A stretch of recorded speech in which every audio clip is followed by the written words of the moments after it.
button here and let's get started. Okay. Jordan, my man, thank you so much for joining the Shop Talk Quinny podcast. For those of you that don't know, Jordan is not only a great friend of mine, but he's also family. We're cousins, and brother, it's a pleasure to have you today. Thank you for having me. Thank you for having me. Absolutely. So, for the purposes of introductions, getting people to getting to know who you are, a little bit more about you, maybe introduce yourself, where you're from, what you do, uh, fire away. Okay, sounds good. So, like you said, my name is Jordan Russell. I'm 26 years old, and I guess the purpose of me being on here is to talk about my business, which you already know a little bit about. I run a car detailing business out of the GTA, predominantly the York region area. So Markham, Stouffville, Newmarket, that kind of space. But we go into Durham region as well. But anyways, yeah. So a car detailing business called Dynamic Detailing. I've been doing that for almost a year now. So it's my first stab at like an entrepreneurial venture. So that's really where my focus in the business world has been right now, just trying to get that going, grow my client base, and just develop an online presence and grow the brand. Incredible, Jordan. And one of the reasons I was super excited to have you on here is because I'm always looking for ways to provide value to our listeners, people that are going to be seeing this. And one thing that really stood out for me when I think about you and your journey thus far, and I want you to dive a little bit deeper into that. You started, dynamic detailing amidst a pandemic, and it's like, how many people do you know that are like out starting businesses when the world's flipping upside down? So like, Right. Yeah. if I can peel a layer back, if you will, and kind of get inside your head, what was your thought process around doing this? Because there's so many people that, when this thing hit us like a ton of bricks, like nobody wanted to necessarily do anything because everything was up in the air. Then there's another whole caliber of human like yourself. You turn around and start a business. What was your thought process behind that? Well, it's okay. So it's interesting you say that, and I guess it depends. It differs depending on what industry you're in, what your business is. But for me, it's kind of interesting because I've been doing detailing on the side already for a couple years, so I had a solid understanding of the service I was offering, kind of the process of actual just detailing.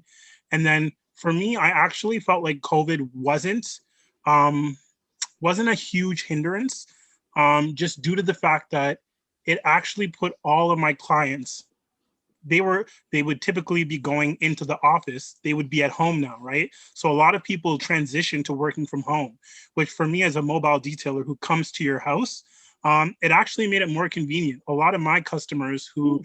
I would have to book on the weekend were now available throughout the week because they were working from their home. So I can't even tell you how many customers I've had who, they're inside working, taking business calls, and I'm inside, I'm like on their driveway detailing their vehicle. So for Wow. me, it actually worked out really well. The only thing I think I just had to be a little bit different was making sure, I'm always, I was already like always wearing gloves, but like I had to make sure I was always wearing a mask, right? So if there's any contact between me and the customer, but also like even if the customer is not there, like I still wear a mask like while I'm detailing their vehicle, just to make sure there's like that proper protection in place, and that like health is a number one priority. But other than that, um, COVID, I think, actually in some ways created a good environment for me to capitalize on. Wow. Wow, man. There's a lot to unpack there. And to your point, I love how you brought up the history. This is something you've been doing. You're not new to this. You're true to this. And Yeah, when you think about, and yeah. then putting a spin on it, but going all in, you did something real interesting. Because you were had another job in marketing, and when you switched things up a little bit when the pandemic hit. Tell our listenership a little bit about that. I think it's important. Yeah. So I've been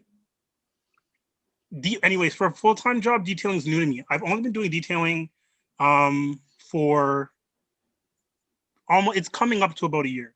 Prior to that, like I went to university for business, majored in marketing. Um, Even before I got into the workforce, I never really knew what I wanted to do. But long story short, I ended up getting into the workforce in content writing. I've worked for numerous different companies doing content writing.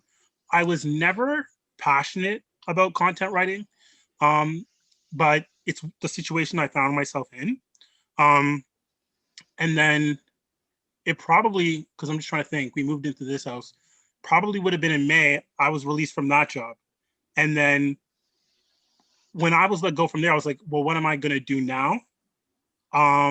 It just made me, I started to think about it. I was like, honestly, I felt like I'm not really that great at content writing. And I don't even really like it that much. And I, I had already been doing the detailing while I was working at that job full time in the evenings and on the weekends. So I was like, now it's kind of like I would never have taken the jump into entrepreneurship because I felt like my full-time job was giving me stability and security. And so I would have never taken that jump on my own. But when that opportunity was removed from me, it kind of gave me the push that I needed to actually get into entrepreneurship. So I think my thought process too is like, one of the big things I learned from is don't be afraid to pursue opportunities um, out of a fear of um, having to experience discomfort. Especially like for me, I'm single. You know, I don't have people like depending on me in that way. So for me, I was kind of like, this is the perfect time to do it. Ladies, did you hear that? My man, he's single. He's single. Just throw that out there. Throw that out No, there. I just mean from an entrepreneurial standpoint, it made it easier for me to make that decision. Like I didn't feel like pressure. You know, like I was fine. I was comfortable doing that. Wow. You said a lot there, and that's really fascinating to me because you got to a point where you're like, okay, I'm kind of freed up from this one position. Now let me decide what I really want to do, what really fascinates me, what I'm passionate about. You know, like a lot of people, it takes a lot of years to have that aha moment. A lot of people, like, they'll stay in the same job for 30, 35 years. Like for Right. you, having that aha moment and realizing, nah, this is the direction that I want to go for you. Like, how has that been for you, from a confidence perspective, a peace of mind? Like, I'm really trying to dig deep into the psychic of a human, and when they realize that there's more to it than maybe they initially thought, and there's more opportunity, and there's more ways that they can do this thing called business. Yeah, I know, definitely. I think the biggest thing for me was job satisfaction went up 1,000%. I appreciate what I'm doing more now. I would say, is my job more challenging now? Absolutely. Um, but my appreciation about what I'm doing, my passion to go out and build it, grow it, make it better is just so much greater than it was before. So that's one thing about it that uh, one aspect of it that I really appreciate. Um, I would say another thing, I do appreciate the perspective of now being like an owner of a business and an entrepreneur and getting to, because I do think I am a relatively creative person, and I think I get to utilize that a little bit more and get to have more fun with having a little bit more freedom to make decisions in terms of how I want to run this and set it up. And that's a whole different dynamic and dimension to the role that I'm in now that I didn't experience before. And I appreciate that. So, for example, just getting to choose how I'm going to market the business, which platforms I'm going to use, how I want to market it, um, who I want to reach out to. Like, I appreciate all those different things. Like, I get to wear different hats now. Like, I Mm. have to, like, yes, I do car detailing, but I also, market it on Facebook, LinkedIn, Instagram. customer service. Like after like doing a service, I have to follow up with the customer, ask them what they thought of the experience, but also like, would they be comfortable leaving me a customer review? Like there's more things to think about. And I appreciate getting to do different things that I think make my job a little bit more just diverse and engaging than what it was for me before. Wow, wow. I love that, Jordan. And the one thing that really, really stuck out to me, because I feel like a lot of people would actually look at it as a barrier, and you're living proof that it was not a barrier for you. You said that, when the pandemic hit, everybody was working from home. So then you could go out and details people's vehicles on their driveway. One might think that if people aren't going anywhere, they're not driving, then there's no real need for them to keep their vehicle clean. Was that something that maybe you initially thought, or were you just kind of seeing as soon as things happened, like people are like, oh no, like we still want this. And by the way, we work from home, so it's easier, schedule wise for you to come and go. Okay, so that's actually a really interesting point that you mentioned. And I think this is where like as business owners, like probably whether I don't know, I've never run a huge company, but I would imagine whether you're running a big company or a small company, like perspective is everything. Like you're right. Like even, like for example, my mom, she works from home, right? Her car's sitting there 90% of the time now. She's driving way less than before the pandemic. Most people, I would agree, are driving way less. And you could definitely make an argument that it's like, you know what? You really don't even need this maybe. But I think it's all about, and this is where I think marketing is important. It's all about the message that you send, the way you spin it. And it's never about just like what I'm offering you. It's about what do you need? How can I be of value to you? The reality is people, they still have to go to the grocery store. They're potentially still dropping their kids off somewhere or doing something. And I know now with us being in lockdown, like even like there was COVID before we were in an official lockdown, but I'm just saying like, you'd be amazed when you marketed it as one thing that I was explaining to people is people have become much more concerned, even apart from COVID. This COVID scenario has made people more concerned about bacteria. And so like I use all like professional grade cleaners and things like that. And when people start like, so I took an approach that before was more like, hey, I'll come detail your vehicle and remove stains and things like that. Now it's like, I'm going to be using professional grade, all-purpose cleaners, stain removers that kill bacteria, and those kind of things. You got to understand like the mindset of the customer. In COVID, people have become much more concerned about bacteria and the spread of germs. And when I say, and one thing that I'm constantly pushing in my marketing now is that, I'm always wearing a mask. So the customer's like, wait, he's going to come to my house. It's going to help, disinfect the vehicle.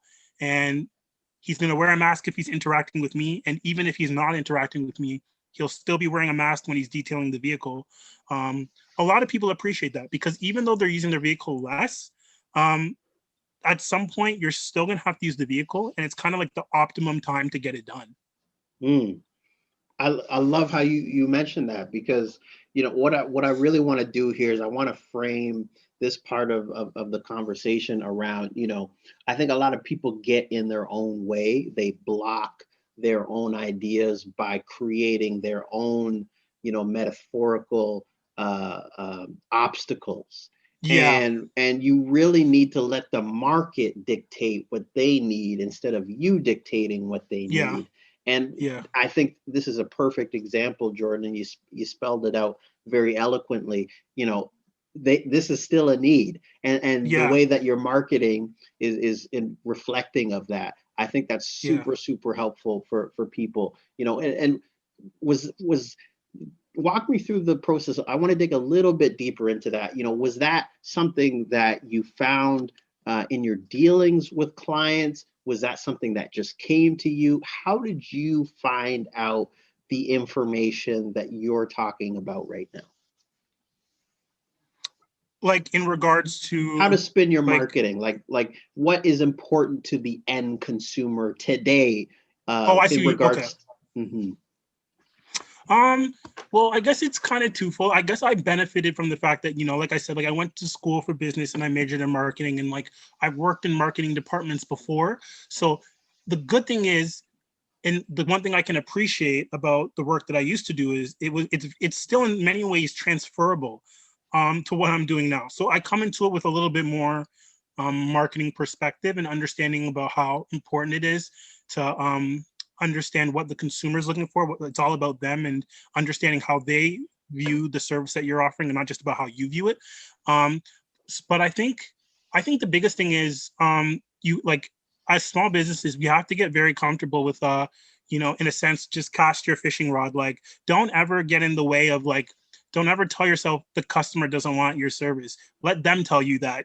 If like, I don't care if a person is never going to use their vehicle again. If they're saying, "Hey, man, I want you to clean it," why are you going to get in the way of that? So your job is to promote the aspects of your business that are most beneficial to the customer, and then you kind of, I think for me, I just kind of wait and see the response that I get, and then from there, it's also important, like even after the initial marketing step, once you started interacting with the customer. So there's people that like they'll start asking about my services, whether it's pricing or aspects of how I perform the work, or whatever, or even about how my page is on, like my Facebook business page is laid out.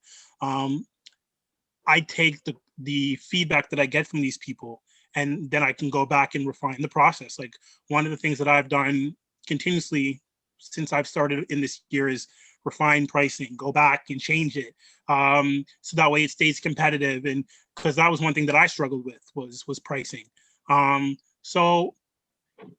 think there's a little bit of trial and error, whether it's in marketing the business or anything.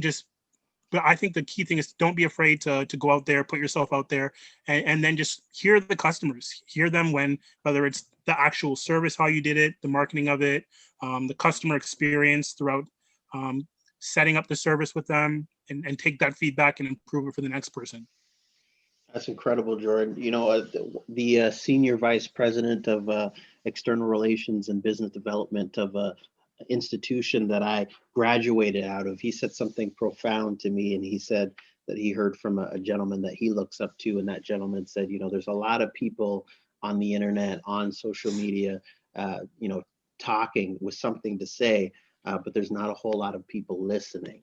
And Right. it really, really speaks to what you're saying, and the value of listening to what the market has to say, letting that dictate things like how you market your services, your pricing, things of that nature, instead of us guessing of what that looks like.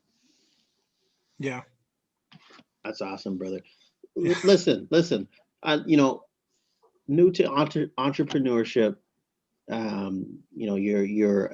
You said you started doing this full time since May. How's it going, and what do you see for yourself, thinking 2-3 years out as entrepreneurs, creatives? You mentioned earlier in this conversation you're a creative person, and this is a segment of the show that I love because it talks to the fact that as creatives, we love to dream, we love to think big, we have a macro perspective, and there's so many things that I think of when I think about the future and things that I want to plan and do and accomplish, etc. I'd love to pick your brain a little bit on what you see for yourself going forward, and what you would like that to look like. Oh man, that's a loaded question. Lot to think about. So the main question is just, what do I see moving forward for the business? Like that. If you were to fast forward like a year, anywhere between a year to 5 years, what does Jordan want for himself, for the business? Yeah. Okay. Geez. Okay. Let me think for a second. Well, in relation to detailing, one of the things, okay, so with the detailing industry, one thing that's extremely important is your clientele. And so what I just want to quickly explain is you can have one-time customers, and then you can have repeat customers. So I think one thing for me that I'm really trying to focus on, at least in my industry, is moving away from customers that really aren't interested in having my service done numerous times a year. Like there's people that maybe just want their vehicle cleaned like once a year kind of thing. There's people that want their vehicle cleaned after the winter, maybe a couple times in the summer, once in the summer, going into the fall. That's already like one customer 3 times. And then, I actually get customers who pretty regularly still want their vehicle detailed, even in the winter, keep the interior quite clean. And so for me, I think more short-term goals, like I would say within like 1 year, my biggest goal would be to get a more, maybe even change the demographic of my client base slightly, just toward I'm getting customers that are willing to invest more in the ongoing care of their vehicle, and invest in ongoing detailing, because I think that's important. Like I think just because a person's willing to spend money on a detail, it doesn't necessarily mean that's your target customer.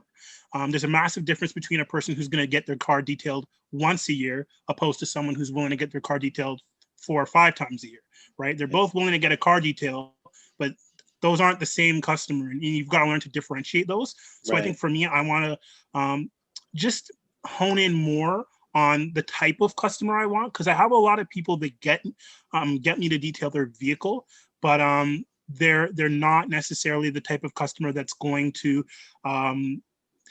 like what I like to call it is like a maintenance plan.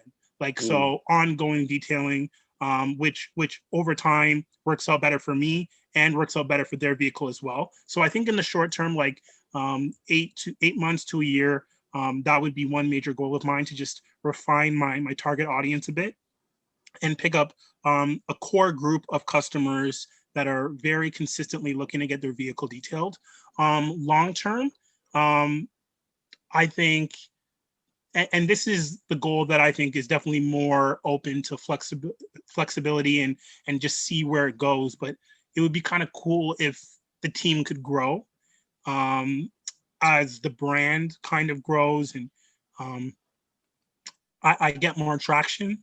Hopefully we could get like maybe more people involved in this. And this could be a thing where we have different teams going out to different areas and focusing on different areas and servicing different areas of people, like different. So like we could have people in New York region, like a team in New York region, a team that focuses on maybe 2 different aspects of York region, things like that. And then it just allows us to kind of broaden our reach. But that's more long-term, and we'll kind of see how that goes. Brother, I love that what you shared, and it speaks to the big thinker that you are. And I'm excited to keep this clip within my holster, because I have a funny feeling that very soon in the future we're going to look back at this clip and have a nice laugh and chat over something that you've accomplished. So I'm super excited for you, and really, I believe that when you speak things into existence, there's a huge probability that they're going to happen. So I appreciate hearing you share today. Thank you, man. Thank you. Absolutely. So one last question before we go. I love, obviously, I'm a huge fan of entrepreneurship. When I think of the word entrepreneurship, I think freedom. There's so many things about it that have freed me up in impeccable ways, creatively, and etc. But what about you? When I say the word entrepreneurship, what are 1 through 3 things that kind of come to your mind, and what it means for you? Okay, I like what you said with freedom, because I agree with that wholeheartedly. I definitely agree with that, and the creativity and the freedom to make decisions that comes with that. I'll give a different take because you said that one. I'll give a different one.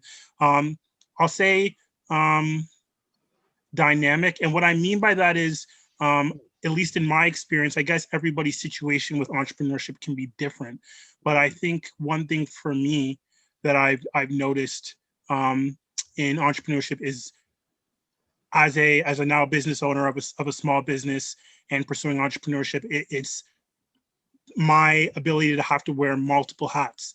Mm. So, you know, I run a car detailing business. I'm not just doing car detailing, right? Like I said earlier, it's figuring out how do I leverage Facebook to the best of its ability to get me more customers? How do I, try to maximize each post that I make on LinkedIn, and same thing for Instagram, and grow there? How do I, I'm still the person that cleans all the equipment after each detail. So you're, and also again reaching out to the customer, making sure they're scheduling everyone, like doing the administration side to it, right? And making sure, like, hey, like, would you leave me a review once this service has been performed? And so it's like wearing different hats. Whereas sometimes, I think that's a side of entrepreneurship people need to be aware of too, right? Like when you jump into it, and you're starting something from ground one, sometimes you don't have a big team that can help you in every area. I don't have someone to handle administration. I don't have someone to handle marketing. Like it's all me. And I'm sure you can relate to that in some ways too. At certain points, like sometimes you can't rely on everyone because it's too small for to warrant a big team yet. So I think that's one aspect of entrepreneurship that I've experienced too, which I don't necessarily dislike, but I still think it's an aspect of it, just the wearing multiple hats and having to be involved in many different parts of business. So true, so true. And by the way, I know quite a few people that they love, much like you mentioned, they love the dynamic. They love the wearing of multiple different hats, and being able to have that experience. They're constantly looking for opportunities to be challenged, Yeah. and handling different aspects of the business certainly allows for that. Jordan, I want to say thank you so much, brother, for coming on here. I mean, you family, and I appreciate you, but honestly, I have the utmost respect for you, and what you're doing, who you are as a person first and foremost, and just appreciate you. And I want to wish you the very, very best in everything you do. Well, I appreciate that, Josh. But I got to also thank you for having me on here. I love what you're doing with this segment, man.